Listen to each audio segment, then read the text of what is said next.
전국에 계신 재림교회 어린이 교사 여러분, 안녕하세요. 지난 몇 달간 우리는 코로나19의 긴 터널을 지나야만 했습니다. 그리고 우리는 지금 터널 끝 어딘가에 서 있습니다. 아직 그 터널 끝에 무엇이 우리를 기다리고 있는지 알지 못하는 많은 사람들은 여전히 두려움에 떨 수밖에 없습니다.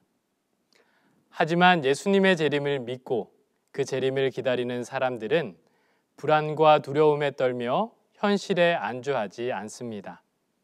성경은 마지막 때에 대한 아주 분명한 로드맵을 우리에게 제공합니다.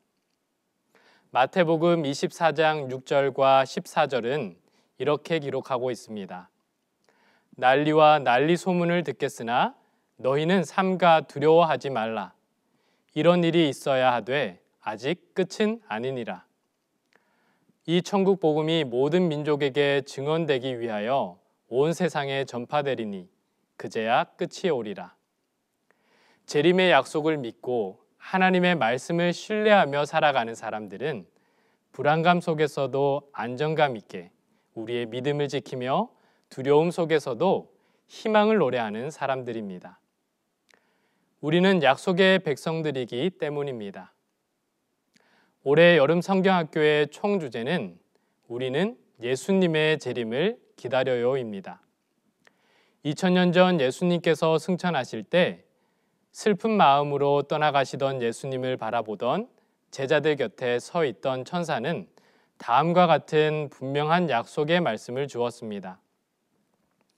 이르되 갈릴리 사람들아 어찌하여 서서 하늘을 쳐다보느냐. 너희 가운데서 하늘로 올려지신 이 예수는 하늘로 가심을 본 그대로 오시리라 하였느니라. 이 약속의 말씀은 예수님의 재림을 기다리는 모든 사람을 향한 약속이기도 합니다.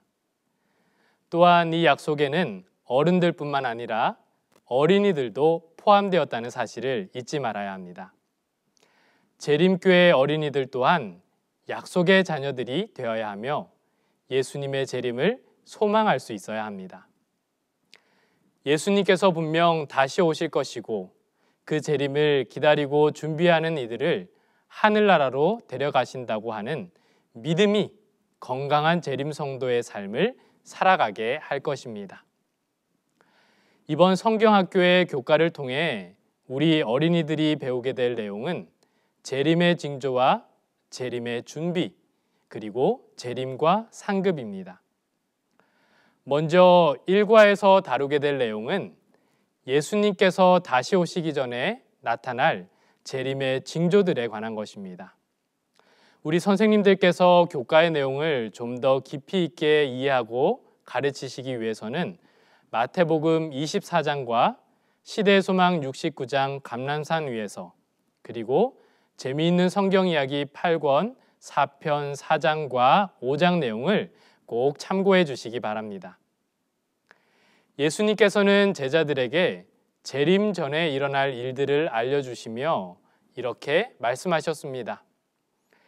이와 같이 너희도 이 모든 일을 보거든 인자가 가까이 곧 문 앞에 이른 줄 알라. 제1과 교과를 통해 우리 어린이들이 꼭 배워야 할 중심 생각은 다음과 같습니다. 예수님의 재림 전에는 다양한 징조들이 있습니다. 우리 어린이들이 재림의 징조에 대해 알고 재림의 징조를 통해 예수님의 재림을 생각하는 어린이가 되도록 합시다. 어른들이 팔다리가 쑤시고 허리가 아프면 비가 온다는 말이 있습니다. 또 청개구리가 요란하게 울 때, 잠자리가 제비가 지면 가까이 날 때, 화장실이나 하수구 냄새가 지독할 때, 달무리나 해무리가 나타나면 곧 비가 내릴 것을 예측할 수 있습니다. 이와 마찬가지로 예수님의 재림을 기다리는 우리들을 위해서 예수님께서는 이미 2000년 전에 재림의 징조에 대해 말씀해 주셨습니다. 마태복음 24장과 마가복음 13장 그리고 누가복음 21장의 내용을 정리해 보면 재림 전에 어떤 징조들이 있을지 알 수 있습니다.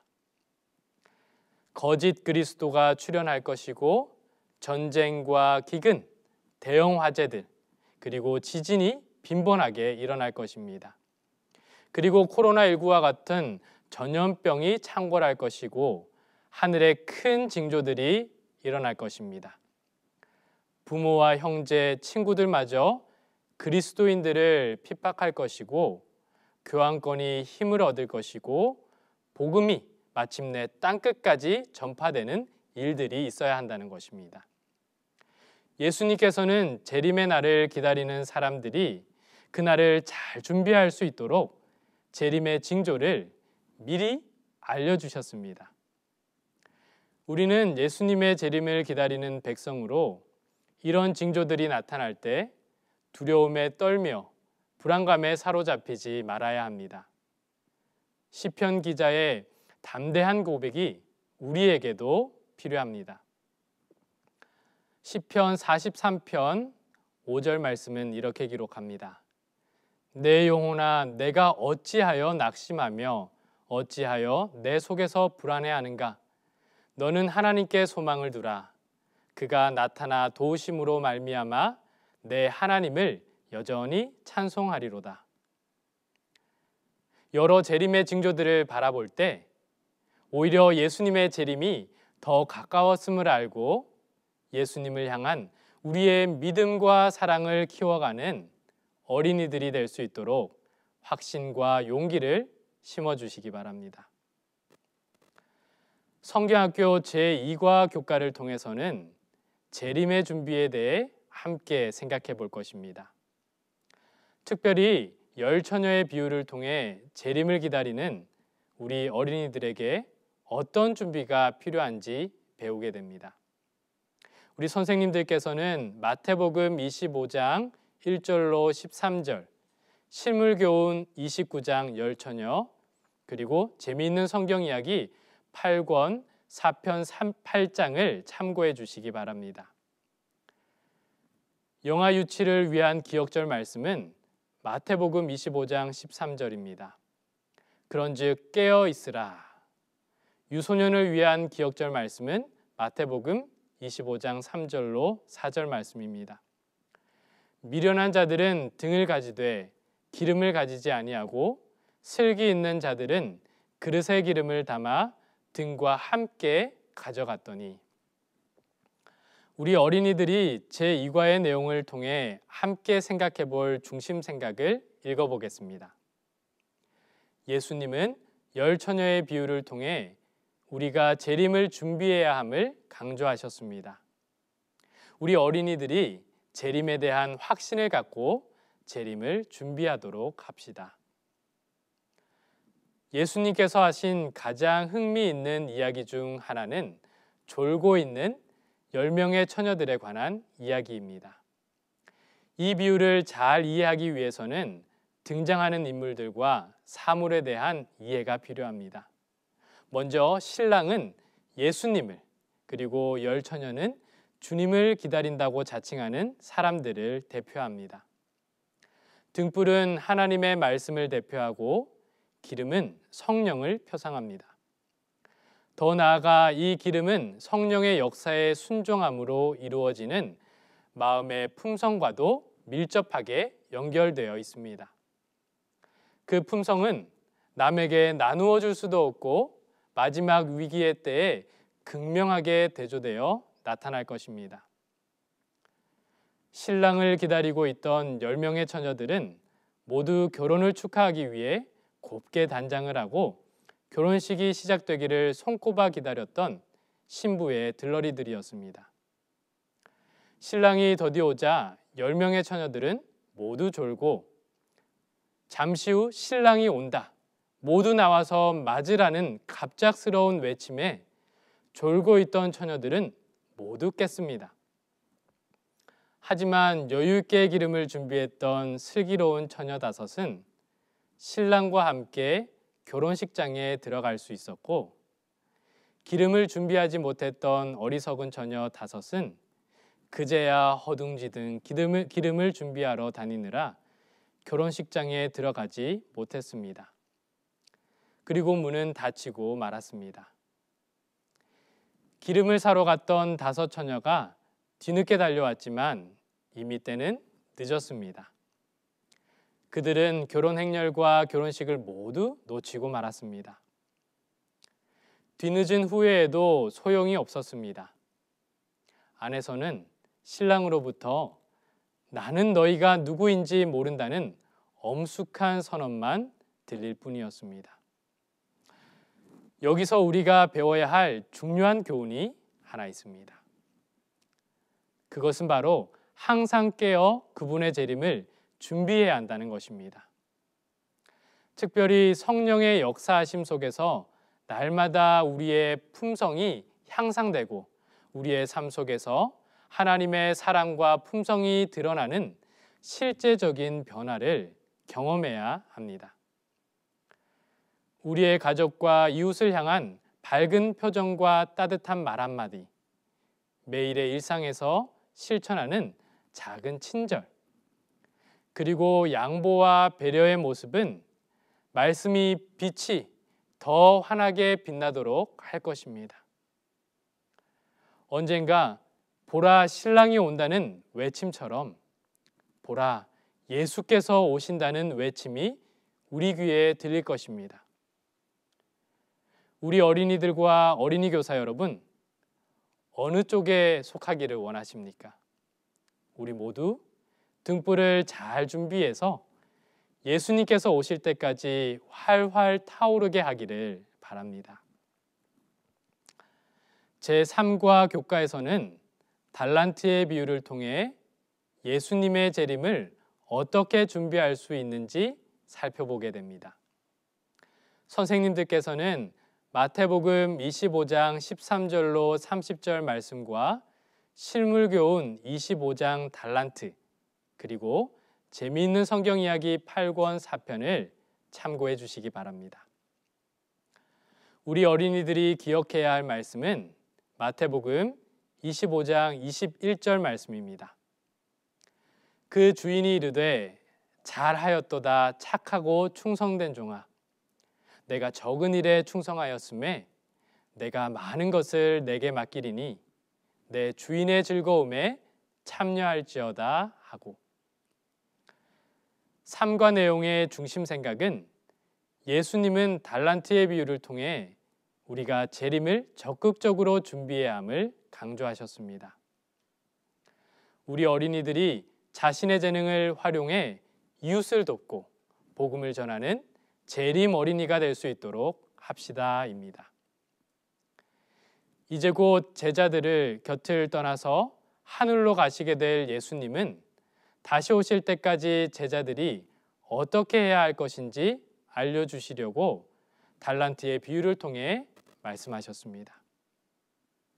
한 주인이 오랫동안 여행을 떠나기 전에 종들을 불러 한 종에게는 금 5달란트를 주고 다른 한 종에게는 2달란트를, 또 한 종에게는 금 1달란트를 주어 관리하도록 했습니다. 금 1달란트를 오늘날 시세로 계산해 보면 대략 15억 원이 넘는다고 하니 이 금 1달란트를 받은 종에게도 주인은 넉넉히 준 것입니다. 주인은 나눠준 재산을 잘 관리하도록 종들을 격려한 후에 긴 여행을 떠났습니다. 5달란트를 받은 종은 즉시 그 돈을 장사하여 또 다른 5달란트를 남겼고, 2달란트를 받은 종들도 열심히 일해서 또 다른 2달란트를 남길 수 있었습니다. 그런데 1달란트를 받은 종은 그냥 땅을 파고 그것을 거기다가 묻어버렸습니다. 이윽고 주인은 돌아왔을 때 5달란트 받은 종과 2달란트 받은 종은 더 많은 것으로 주인에게 드릴 수가 있었고, 주인으로부터 큰 칭찬과 함께 더 큰 것을 맡아 관리하게 되었습니다. 그런데 1달란트 받은 종은 묻어두었던 1달란트를 그대로 가지고 와서 이렇게 말합니다. 주인님, 나는 주인님께서 엄하신 분인 줄 알고 혹시 잘못해서 손해볼까 봐 땅에다 묻어두었습니다. 여기 그 1달란트가 있습니다. 주인은 너무도 실망이 컸습니다. 그리고 호통을 쳤습니다.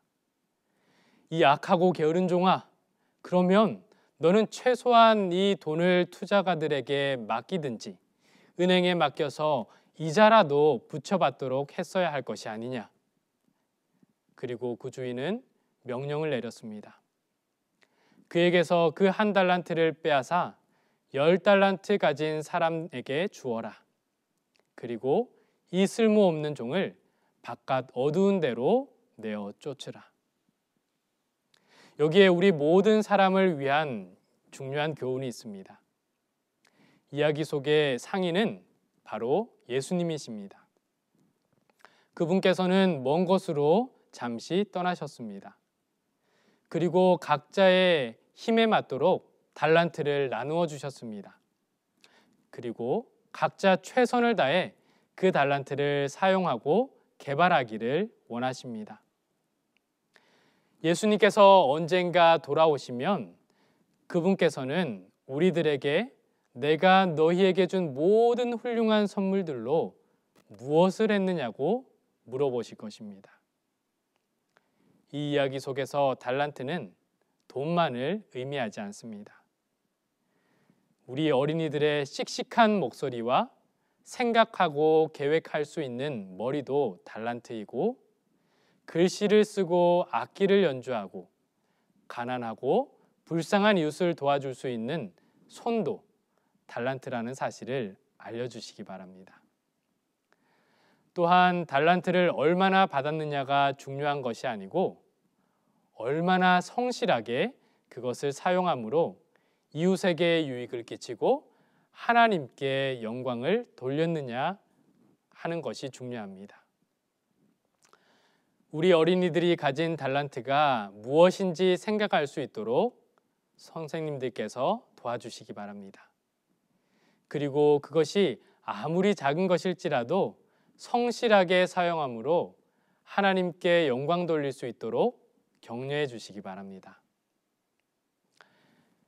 이제 마지막 사과를 통해서는 예수님의 재림을 통해 얻게 될 상급에 대해 배우게 됩니다. 교과에 대한 보다 깊은 이해를 위해서 선생님들께서는 요한계시록 21장, 대쟁투학원 25장, 대쟁투의 종막, 그리고 재미있는 성경 이야기 8권 4편 1장을 꼭 참고해 주시기 바랍니다. 요한복음 14장 3절 말씀은 우리에게 다음과 같이 분명한 재림의 상급이 있음을 말하고 있습니다. 가서 너희를 위하여 거처를 예비하면 내가 다시 와서 너희를 내게로 영접하여 나 있는 곳에 너희도 있게 하리라. 또한 사과 교과를 통해 우리 어린이들이 배우게 될 중심 생각은 다음과 같습니다. 예수님의 재림 후에는 구원받은 자들에 대한 상급이 있습니다. 예수님께서 준비하신 하늘집과 영원한 생명, 그리고 행복한 삶에 대한 소망을 갖고 재림을 기다리는 재림 어린이가 되도록 합시다. 어느 날 베드로가 예수님께 묻습니다. 주님, 우리는 모든 것을 버리고 주님을 따랐습니다. 그럼 장차 우리가 무엇을 받게 되겠습니까? 베드로와 예수님의 제자들은 고기잡이 하던 배와 그물을 버렸고 그들이 살던 집을 떠났습니다. 어떤 때는 잠잘 곳이 없어서 들에서 밤을 새울 때도 있었습니다. 언제까지 이렇게 지내야 할지 제자들의 마음에 궁금증이 생겼습니다. 그들은 2번 다시 자기 집을 가질 수 없는 것일까요? 그런 제자들의 마음을 아신 예수님께서는 그들에게 용기와 믿음을 주시기 위해 다음과 같이 약속하셨습니다. 내가 진실로 너희에게 말하노니 인자가 자기 보좌에 앉을 때 갑절의 보상을 받을 것이요 또 영원한 생명을 얻을 것이다. 제자들은 예수님의 이 말씀을 듣고 너무나도 행복했습니다. 그런데 그렇게 말씀하신 예수님께서 하루는 도무지 제자들이 이해할 수 없는 말씀을 하십니다. 이제 잠깐은 너희와 함께 있겠지만 이후에 얼마 동안은 내가 가는 곳에 너희는 올 수 없느니라. 베드로는 가슴이 덜컥 내려앉는 것 같았습니다. 만일 그분께서 떠나가신다면 훌륭한 집과 친구들과 사랑하는 사람들과 영원한 생명을 주시겠다는 그분의 약속은 어떻게 되는 걸까? 제자들은 예수님께서 가시려는 길을 다 이해할 수 없었습니다. 잠시 후 십자가의 사명을 다 마치시고 예수님께서는 다시 하늘로 올라가실 것입니다. 그리고 사랑하는 제자들과 그분을 따르는 백성들을 위해 중요한 봉사를 하실 것입니다. 실망에 잠긴 제자들을 바라보시며 예수님은 다음과 같은 약속을 주셨습니다. 너희는 마음에 근심하지 말라. 하나님을 믿으니 또 나를 믿으라. 내 아버지 집에 거할 것이 많도다. 그렇지 않으면 너희에게 일렀으리라. 내가 너희를 위하여 거처를 예비하러 가노니 가서 너희를 위하여 거처를 예비하면 내가 다시 와서 너희를 내게로 영접하여 나 있는 곳에 너희도 있게 하리라. 예수님께서 준비하실 거처에는 그분을 사랑하는 모든 사람들이 살기에 넉넉한 집이 준비되어 있습니다. 거기에는 베드로를 위한 집과 야고보를 위한 집, 요한을 위한 집도 있을 것입니다. 그리고 거기에는 저와 여러분을 위한 집이 있을 것입니다. 그때에는 아무도 집이 없어 슬픔을 당하는 사람이 없을 것입니다. 그뿐만이 아닙니다. 한번 상상의 날개를 펴보세요. 구름을 타고 하늘로 올라가서 공중에서 주님을 만난 우리는 달나라를 향해 여행하고 이별에서 저별로 다니며 우주의 많은 거민들을 만나며 예수님의 사랑을 증거하게 될 것입니다. 그 아름다운 하늘 여행길에 우리 어린이들을 초청해 주시기 바랍니다. 이제 2020년 여름 성경학교 교과 맥잡기를 마치면서 우리 어린이들과 어린이 교사들의 마음에 예수님의 재림에 대한 기대와 설렘이 가득한 여름 성경학교가 되기를 소망합니다. 또한 우리 삶 속에서 앞으로도 다양한 재림의 징조를 보고 경험할 때마다 예수님의 재림이 이전보다는 더 가까웠음을 깨닫고 잘 준비하여 예수님의 재림을 기쁨으로 맞이할 수 있는 우리 재림교회 어린이들과 어린이 교사들이 되시기를 바라며 성경학교 교과 맥잡기를 마치겠습니다.